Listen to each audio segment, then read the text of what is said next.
1857નો સ્વાતંત્ર્ય સંગ્રામ આ નામ સાંભળતા જ આપણા મનમાં શું આવે? ઝાંસીની રાણી, દિલ્હી, મેરઠ, બરાબર ને? પણ એક સવાલ છે, શું આ ક્રાંતિની આગ, એની જ્વાળાઓ આપણા ગુજરાત સુધી પણ પહોંચી હતી? ઘણા લોકોને કદાચ આનો જવાબ નામાં લાગશે અથવા તો ખબર જ નહીં હોય. તો ચાલો આજે આપણે ઇતિહાસના એ જ પાના ઉથલાવીએ અને જોઈએ કે 1857ના સંગ્રામમાં ગુજરાતનું યોગદાન કેવું હતું, જેની બહુ ઓછી વાત થાય છે. તો એ સવાલનો જવાબ છે હા, બિલકુલ. ગુજરાતમાં પણ ક્રાંતિની એ જ્યોત પ્રજ્વલિત થઈ હતી. બની શકે કે મુખ્ય પ્રવાહના ઇતિહાસમાં એને એટલું સ્થાન ન મળ્યું હોય, પણ હકીકત એ છે કે ગુજરાતના ઘણા વિસ્તારોમાં અંગ્રેજ શાસન સામે બળવાનો અવાજ એટલો જ મજબૂત હતો. તો ચાલો આખી વાતને શરૂઆતથી સમજીએ. આપણી આ વાતની શરૂઆત થાય છે અમદાવાદથી. પણ અહીં એક ટ્વિસ્ટ છે. અહીં વિદ્રોહની આગ સામાન્ય લોકોએ નહોતી લગાવી, પણ એ તો ખુદ અંગ્રેજોની પોતાની લશ્કરી છાવણીમાંથી જ ભભૂકી ઉઠી હતી. હા, 7મી નેટિવ ઇન્ફન્ટ્રીના જે ભારતીય સૈનિકો હતા, એમનો ગુસ્સો હવે કાબુ બહાર જઈ રહ્યો હતો. અને બસ અહીંથી જ ગુજરાતમાં 1857ના સંઘર્ષનો પહેલો તબક્કો શરૂ થયો. હવે આપણે જે પણ વાત કરી રહ્યા છીએ એ કોઈ મનગઢંત કહાણી નથી. એનો પાક્કો પુરાવો છે. અહીં જે દેખાય છે એ સમયના સત્તાવાર બ્રિટિશ દસ્તાવેજો છે, જે આ બધી ઘટનાઓની પુષ્ટિ કરે છે. આ લખાણોમાં સાફ સાફ લખેલું છે કે કેવી રીતે અમદાવાદની છાવણીમાં બળવાની આખી યોજના ઘડાઈ અને એનાથી અંગ્રેજ અધિકારીઓમાં કેવી દોડધામ મચી ગઈ હતી. એટલે કે આપણી આખી વાતનો આધાર આ જ દસ્તાવેજો છે. તો અમદાવાદમાં થયું એવું કે જૂન 1857માં 7મી નેટિવ ઇન્ફન્ટ્રીના સૈનિકોએ બળવો પોકારી દીધો. પણ અંગ્રેજો ખૂબ ચાલાક હતા. એ લોકો સાવધાન હતા. બળવાની આગ વધારે ફેલાય એ પહેલાં જ એમણે એકદમ વીજળીની ઝડપે એક્શન લીધા. બધા સૈનિકો પાસેથી હથિયાર છીનવી લીધા, એટલે કે એમને નિશસ્ત્ર કરી દીધા. અને જે આગેવાનો હતા એમને તરત જ પકડીને જેલમાં પૂરી દીધા.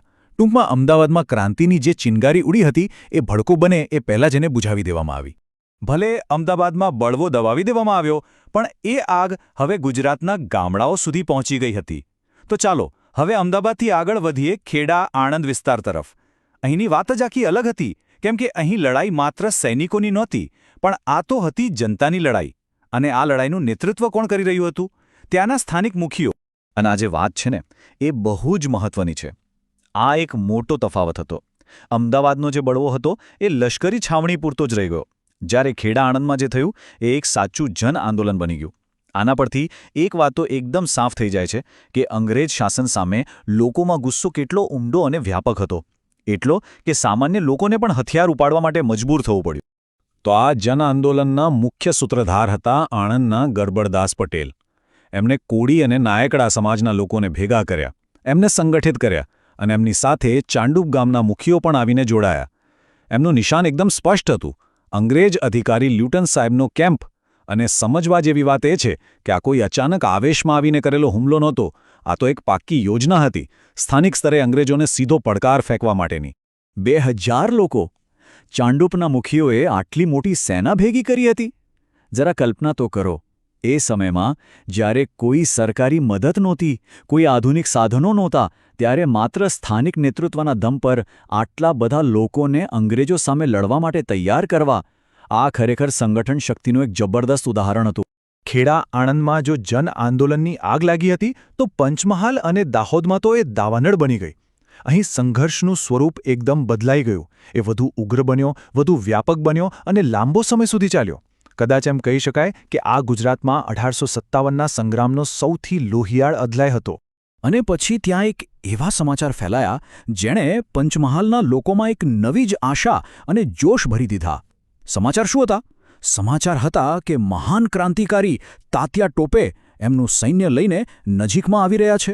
બસ આ એક જ સમાચારે બળવાની આગમાં ઘી હોમવાનું કામ કર્યું.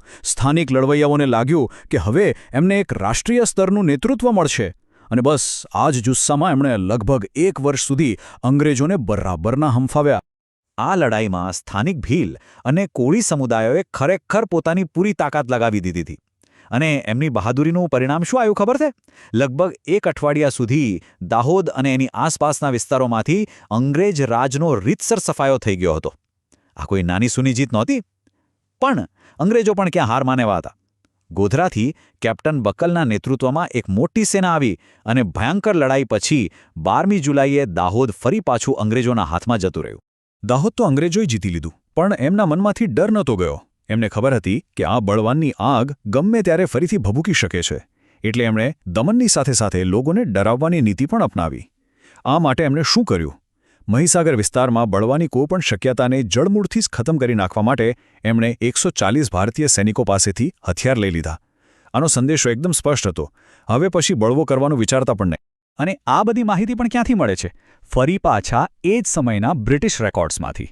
આ જે દસ્તાવેજો છે એમાં કેપ્ટન બકલના પોતાના રિપોર્ટ્સ છે અને એમાં એણે પોતે લખ્યું છે કે સ્થાનિક લોકોનો વિરોધ કેટલો જબરજસ્ત હતો અને દાહોદ પર ફરીથી કબજો કરવામાં એને કેટલી બધી મુશ્કેલીઓનો સામનો કરવો પડ્યો હતો. એટલે કે આ વાત આપણે નથી કહી રહ્યા, આ તો ખુદ અંગ્રેજોએ લખેલો ઇતિહાસ છે. તો આટલા બધા સંઘર્ષ પછી આખરે થયું શું? હા, એ વાત સાચી છે કે ગુજરાતમાં થયેલા આ બધા જ બળવાને અંગ્રેજોએ એક પછી એક કચરી નાખ્યા. પણ તો શું આ બધા લોકોનું બલિદાન વ્યર્થ ગયું? ના, બિલકુલ નહીં. આ સંઘર્ષનો એક એવો વારસો છે જેણે ગુજરાતના ઇતિહાસ પર એક બહુ ઊંડી છાપ છોડી છે. એકવાર જો આપણે આખી ઘટના પર નજર કરીએ તો ખ્યાલ આવે કે આ બધું કેટલી ઝડપથી બન્યું. જૂન મહિનામાં અમદાવાદની છાવણીમાં એક નાની ચિનગારી ઉડી. જુલાઈ મહિનો આવતા આવતા તો ખેડા આણંદના ગામડાઓમાં જન આંદોલન શરૂ થઈ ગયું અને એ જ મહિનામાં દાહોદ અને પંચમહાલમાં આ સંઘર્ષે એકદમ વિકરાળ સ્વરૂપ લઈ લીધું. એટલે કે માંડ થોડાક જ અઠવાડિયામાં બળવાની આ આગ આખા મધ્ય ગુજરાતમાં ફેલાઈ ગઈ હતી. એટલે આના પરથી એક વાત તો સ્પષ્ટ છે. ગુજરાતમાં થયેલા આ બળવા ભલે અલગ અલગ જગ્યાએ અને છૂટાછવાયા થયા હોય અને ભલે અંતમાં અંગ્રેજો એને દબાવવામાં સફળ રહ્યા હોય, પણ આ ઘટનાઓ એક વાત તો પાક્કી સાબિત કરે છે. 1857ના એ મહાન સ્વાતંત્ર્ય સંગ્રામમાં ગુજરાત ચૂપ નહોતું બેઠું. એ પણ આ રાષ્ટ્રીય લડાઈનો એક ખૂબ જ મહત્વનો અને સક્રિય હિસ્સો હતો. અને અંતે એક સવાલ જે આપણને બધાને વિચારવા પર મજબૂર કરે છે. જ્યારે આપણે આ સ્થાનિક બળવાનોની આ વીરગાથાઓ વિશે જાણીએ છીએ ત્યારે શું ગુજરાતના ઇતિહાસને જોવાનો આપણો દૃષ્ટિકોણ થોડો બદલાતો નથી? આઝાદીની લડાઈના આટલા મોટા ચિત્રમાં ગુજરાતના આ યોગદાનને આપણે ક્યાં અને કેવી રીતે જગ્યા આપીશું? કદાચ આનો જવાબ આપણા ઇતિહાસને ફરીથી સમજવામાં અને એના પુનઃમૂલ્યાંકનમાં છુપાયેલો છે.